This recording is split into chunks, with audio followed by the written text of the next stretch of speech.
Konseptong papel. Ang konseptong papel ay isang dokumento na naglalayong ipakita ang isang konsepto o ideya na nais pag-aralan o imbestigahan ng isang tao o grupo ng mga tao.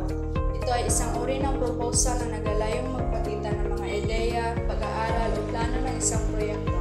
Karaniwan itong ginagamit sa mga akademikong gawain tulad ng mga thesis, dissertasyon at mga pananaliksik. Ang konseptong papel ay binubuo ng mga elemento tulad ng mga suliranin, mga layunin, mga metodolohiya at mga hakbang na gagawin upang may sagawa ang proyekto. Ito ay naglalayong magpakita ng kahalagahan at kahihinatnan ng isang proyekto at kung paano ito makakatulong sa pagpapalawak ng kaalaman sa isang partikular na larangan.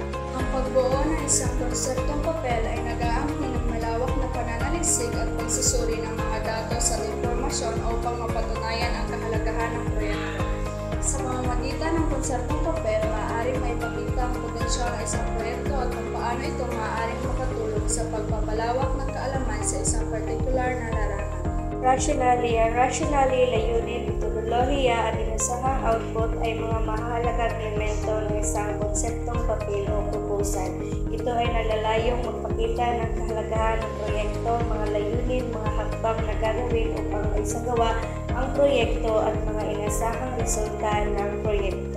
Ang rationally ay isang paliwanag kung bakit mahalaga ang proyekto.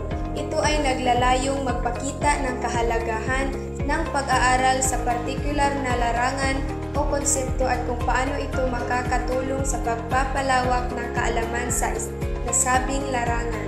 Ang layunin ay naglalayong magpakita ng mga inaasahang resulta ng proyekto. Ito ay nagbibigay ng malinaw na pagtutunguhan ng proyekto at naglalayong magpakita ng mga hakbang na gagawin upang maabot ang mga ito. Metodolohiya. Ang metodolohiya ay ang paraan ng proseso na gagamitin upang maisagawa ang proyekto.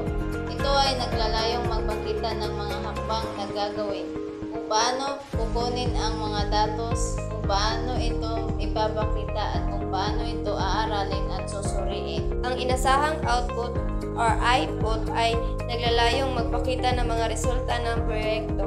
Ito ay ang resulta ng mga hakbang na ginawa sa metodolohiya at nagpapakita ng mga natutunan at konklusyon na nakuha sa pag-aaral. Sa kabuuan, ang mga nabanggit na elemento ay